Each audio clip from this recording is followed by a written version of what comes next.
Welcome to the Bình Phước radio, television stations, and newspapers. Now the top story today. Drilling holes to exploit latex prove effective. Students receive support to access preferential loans. The United Nations backed Vietnam's development priorities. Musical instruments have sway dance. Ladies and gentlemen, drilling holes combined with pumping in ethylene gas to replace traditional latex tapping is a technical solution that brings economic efficiency and has been recently applied by many rubber farmers in Bình Phước province. In recent years, with latex prices falling amid a labor shortage, Nguyễn Hữu Thảo in Phước Hòa village, Phước Tín commune in Phước Long Town applied this solution on his family's rubber plantation. Instead of shaving latex from the trees at night, in the traditional method, workers need only a short time to drill holes and set up piles in the afternoon, so that draining can begin at 5 p.m. and usually end by 7 a.m. the next morning. There were many doubts about the feasibility of the solution in the beginning. Farmers were not willing to apply it because they were concerned that the quality of trees would be affected when the amount of latex was high. However, the solution has shown its effectiveness over the years as more rubber farmers apply it on their plantations.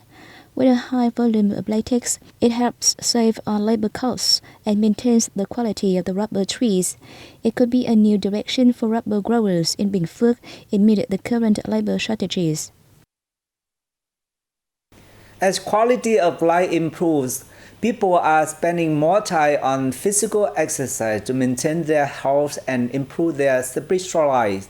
A campaign has been promoted among people in Chương district on staying healthy. Many people of different age take part in physical activities at the park near the district's administrative center at 5 a.m. and 5 p.m. daily. They play badminton and do light exercise in line with their age and fitness. Many people also walk or use the fitness equipment installed at the park. The park was built in 2015 and its large area has enough space for different leisure activities and exercise. The district has also invested in exercise gear for local people, which is among the efforts to turn Trơn Thành into a Class 3 urban area. The Bình Phước Bank for Social Policy has helped many students overcome difficulty to fulfill their dreams and ambitions of gaining knowledge. Lương Thị Đang in residential area number 5 in Thác Mơ Wood, Phước Long Town, has 5 children attending university, which is a huge financial burden. With the help of local groups in savings and loans, her family received a preferential loan of 170 million Vietnam dong to help cover tuition fees. All of her children have now graduated and found steady jobs. After 15 years of policy credit being offered to students under Decree number 78 from the government, more than 820 million Vietnam dong has been disbursed to some 41,700 households. Along with the expansion of beneficiaries to people on middle incomes, the cap being raised to 4 million Vietnam dong per month from 2.5 million Vietnam dong is expected to offer timely support to many students amid rising tuition fees and living costs.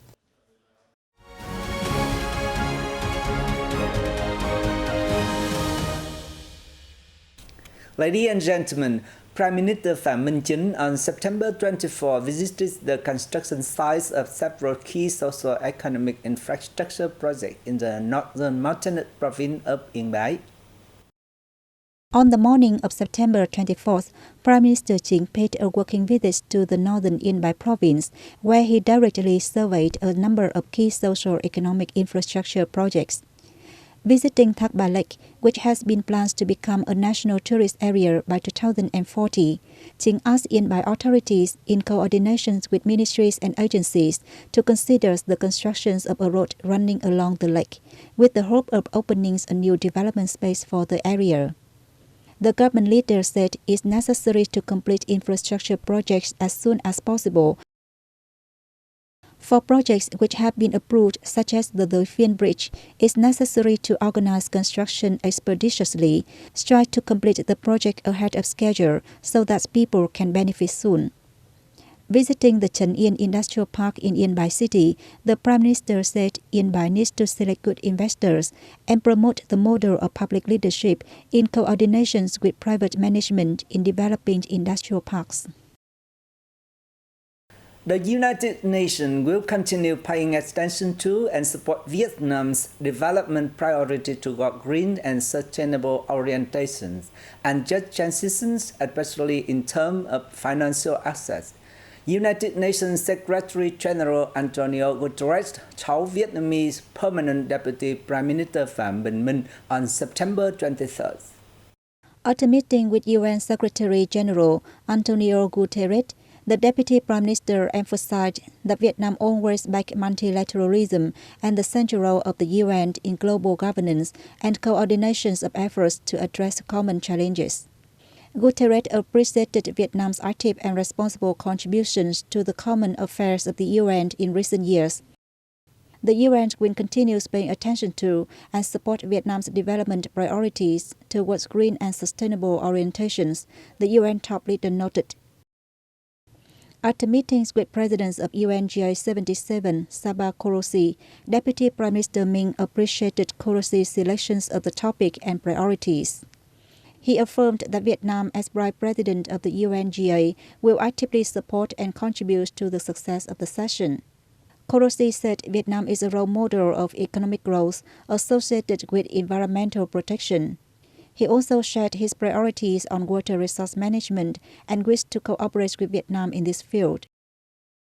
On the same day, Deputy Prime Minister Phạm Bình Minh had bilateral meetings with the Dutch Prime Minister Mark Rutte, Foreign Minister of Sierra Leone David Francis, Foreign Minister of Guinea-Bissau Suzikala Babosa, and Foreign Minister of Malawi Nancy Tembo.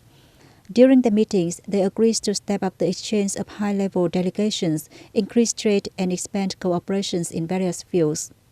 They also agreed to resume bilateral cooperation mechanisms interrupted by the impact of the COVID-19. Minh suggested the Malawi and Vietnam soon sign a joint communique on the establishment of bilateral diplomatic relations. Also on September 23rd local time, Deputy Prime Minister Phạm Bình Minh presided over a ceremony to mark Vietnam's 77th National Day and the 45th anniversary of Vietnam's accession to the UN, with the attendance of representatives from the UN as well as leaders, ministers, and officials of member states. Minh briefed the participants on Vietnam's development journey over the past more than 7 decades, as well as its outstanding contributions since becoming the 149th member of the UN on September 20, 1977. UN leaders and representatives of countries expressed their impressions with the achievements of the Vietnamese people over the past 77 years, from the struggle for national liberations and reunification to socio-economic development in recent years. The northern province of Bắc Giang, dubbed Vietnam's Kingdom of Lychee, has earned nearly $920.5 million from lychee sale and support services in 2022, according to the provincial people committees. Total lychee output exceeded 199,000 tons this year. Of this volume, over 61,000 tons were early ripening lychees, and the rest were from the main crop. Domestic sales accounted for about 60% of lychee consumption, or 123,500 tons. Some 75,900 tons of Bắc Giang lychee has been shipped abroad, making up more than 38% of the accumulative sales. China, the US, Australia, and Japan were among the main importers, of which the Japanese and EU markets expanded in terms of scale and volume, with an impressive export volume and growth rate. Ho Chi Minh City digital economy is hoped to account for 25% of the Southern Hub regional domestic product by 2025. Attention will be paid to raising public awareness of digital transformation, organizing the implementation of digital transformation tasks, and building digital government, and integrating and effectively exploiting data to serve the fight against COVID-19 pandemic, socio-economic recovery and development, and modern-oriented governance. Specific action programs will be mapped out and implemented, while the application of information technology will be accelerated across fields in association with ensuring information security and safely in building digital government, economy, and society. Resources will be prioritized in digital transformation in Thủ Đức City, contributing to forming a highly interactive innovation city in the east of the southern hub. Ladies and gentlemen, music is a fundamental element in creating an aesthetic, joyful and festive atmosphere for the performance of square dances. The harmonious combinations of drum, gong, cans and other instruments has captivated many visitors. For the Thai ethnic minority group in Nghĩa Lộ Town in Bai province, khen bè, a rough-shaped khen, is not only an instrument connecting love and the soul in folk songs and dances, and a cultural and spiritual symbol, but also indispensable instrument in all types of square dances. Cầm Văn Hòa in Hạnh Sơn Khó Miệu, Nghĩa Lộ Town is the only man who still makes khen bè for major local festivals. Drums are indispensable in square dances. In the middle of mountains and forests, the drum's echo has an invitation to all to join the festival. There are two types of drums, small drums called cổng nội and big drums called cổng nhớ, and they are used at different occasions in the village. Another musical instrument that contributes to making the night more vibrant is gong. Gongs are usually made from round brass shaped like a hat. People use wooden sticks wrapped in soft cloth on their hands to strike them and make a sound. For the Thai people, square dances are an indispensable part of their cultural activities and spiritual lives. The dances symbolize beauty, containing the artistic values of dance, music, singing, costumes, cuisine, and more importantly, the cultural behavior of the Thai community. Today, the art of square dances has become a symbol of hospitality and a mark of ethnic minority culture as an important cultural identity for the Thai people in northwestern Vietnam.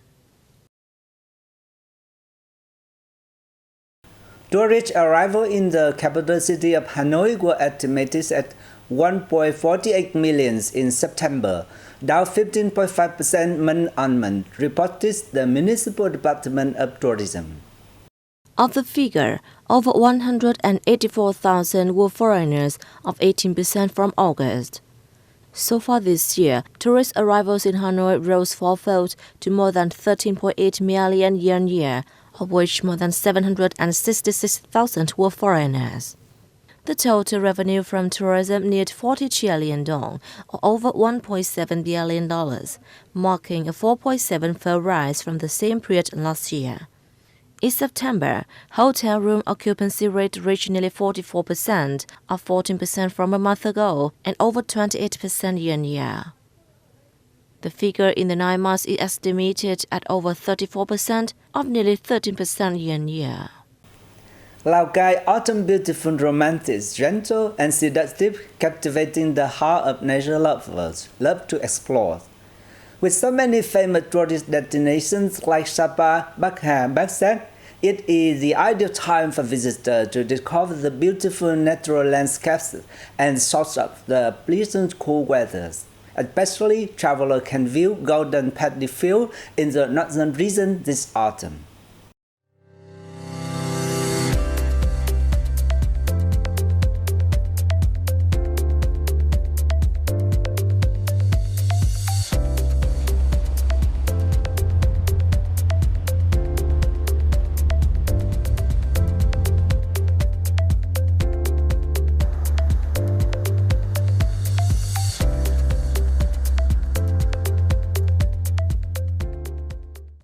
And that's all for today. Thank you for your watching. Goodbye and see you next time.